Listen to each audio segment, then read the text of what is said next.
प्रश्नवाचक वाक्य होता है ना, कब, कहाँ, कैसे, क्या, क्यों, तो वास्तव में ये होना बहुत ज़रूरी है।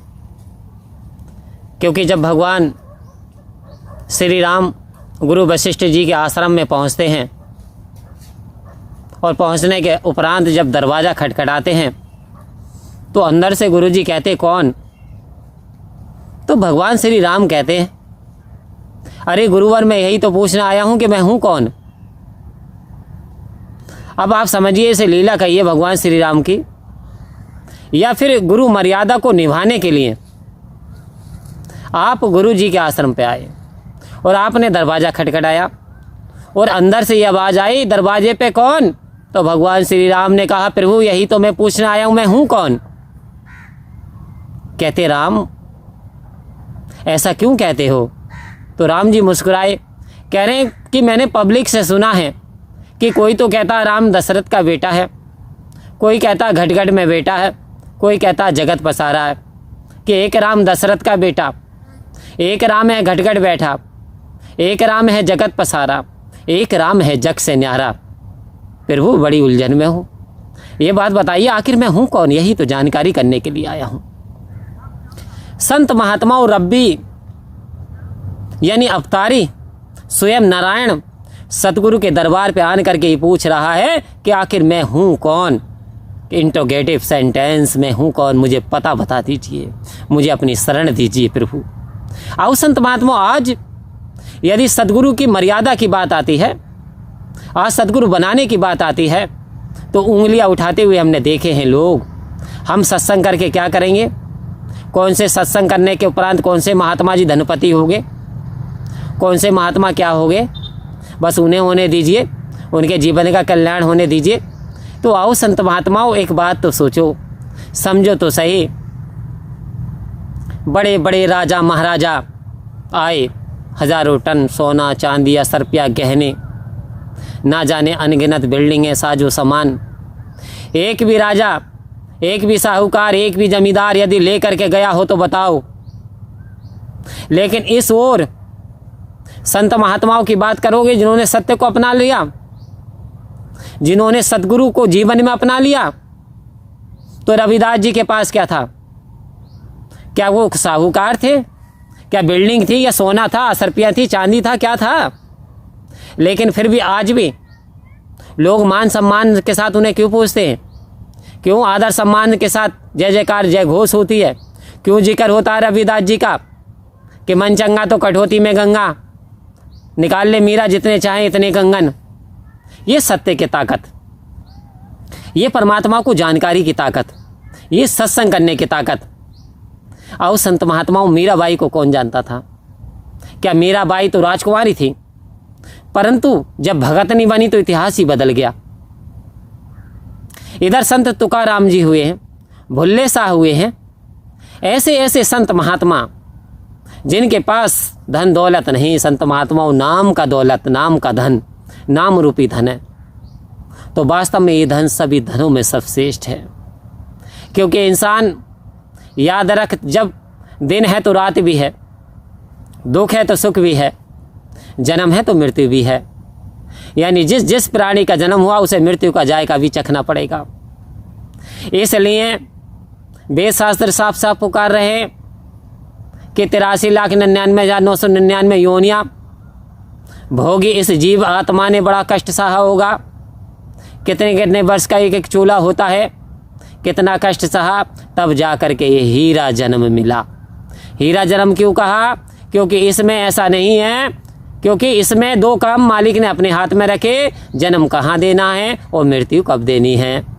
परंतु तीसरा काम है कर्म। कर्म ये जीव को करना है, ये कार्य इसको करना है, सिमरन जीव को करना है, सिमरन मालिक को नहीं करना, सिमरन जीव को करना है।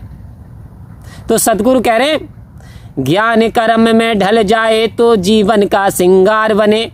आओ संत महात्माओं कह रहे जो ज्ञान मिला तेरे यदि कर्म में ढल गया तो तेरा जीवन रूपी श्रृंगार हो गया, तेरा जीवन आनंदमय हो गया।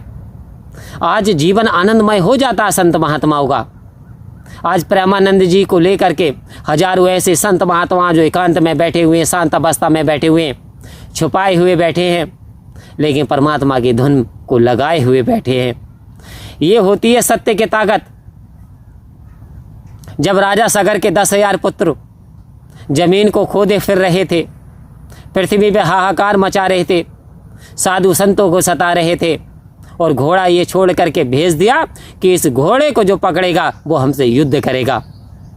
जब उनका घोड़ा ना मिला, तब ऋषि जी के आश्रम में आ गए, अगस्त ऋषि जी के आश्रम में आ गए, और आन करके कहते हैं ये चुप है, ये नहीं बता रहा कि घोड़ा कहाँ है। उन्होंने घोड़ा पूछा, लेकिन साधु संत महात्मा परमात्मा की याद में धुन में मगन बैठा हुआ, कोई चिंता नहीं, चिंता रहित।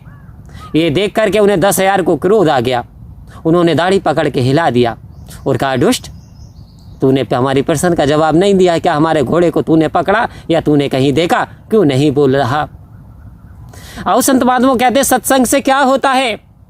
अरे सत्संग से एक पतिव्रता नारी यमुना से अपने प्राणों को बचा लेती है, यानी सतपंथी नारी।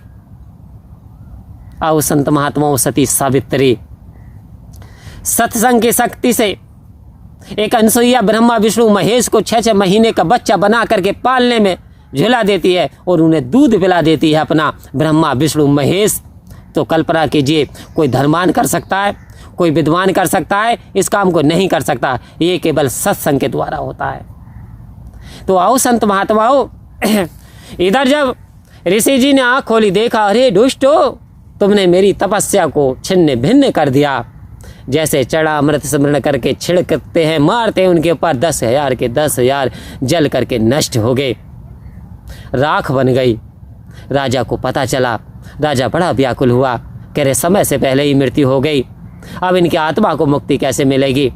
तो महापुरुषों ने बताया, संतों ने बताया, यदि स्वर्ग की देवी गंगा पृथ्वी पे आ जाती है, तब आपके पुत्रों की मुक्ति हो जाएगी। ये मुक्ति पाने के लिए घोर तप किया गया। राजा भगीरथ ने भगवान भोलेनाथ को खुश किया और कहा, फिर वो वरदान दो, गंगा को आप लेकर के आओगे।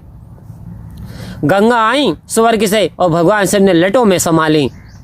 तब जाकर के कहते हैं अस्थियां प्रभावित की गई गंगा के अंदर। तो देखा सत्य की ताकत कि मौत जो तुझको देख अकेला, अरे बार तेरे पे करती है, ऐसे में भी प्रभु प्रति तेरी रक्षा करती है। इंसान जहाँ कहीं ना मिले कोई ठिकाना, सतगुरु के दर पे चले जाना, क्योंकि दरबार में सच्चे सतगुरु के दुख दर्द मिटाए जाते हैं। दुनिया के सताए लोग यहाँ सीने से लगाए जाते हैं। और भी कहा संत महात्माओं, ए नादानो क्यों डरते हो इस दर पर शीश झुकाने से? ए नादानो, ये वो दर है जहाँ शीश चढ़ाए जाते हैं। दुनिया के सताए लोग यहाँ सीने से लगाए जाते हैं। आज ज़रूरत नहीं घबराने की, आज ज़रूरत है सहारा लेने की, आज ज़रूरत है सद्गुरु के वचनों को अपनाने की, आज ज़रूरत है इस निरंकार के रंग में रंग जाने की, आज ज़रूरत है इसके आनंद में जीने की। एक एक पल बड़ा कीमती है, बड़ा सुहावना है, ज़िंदगी बड़ी अनमोल है। एक एक पल को आनंद के साथ जियो। आहा ज़िंदगी नहीं, वाह ज़िंदगी करके जियो। वास्तव में सद्गुरु की रजा में रह करके जियो तो आनंद आ जाएगा। परम प्यार से बोलिए धन्यवाद जी।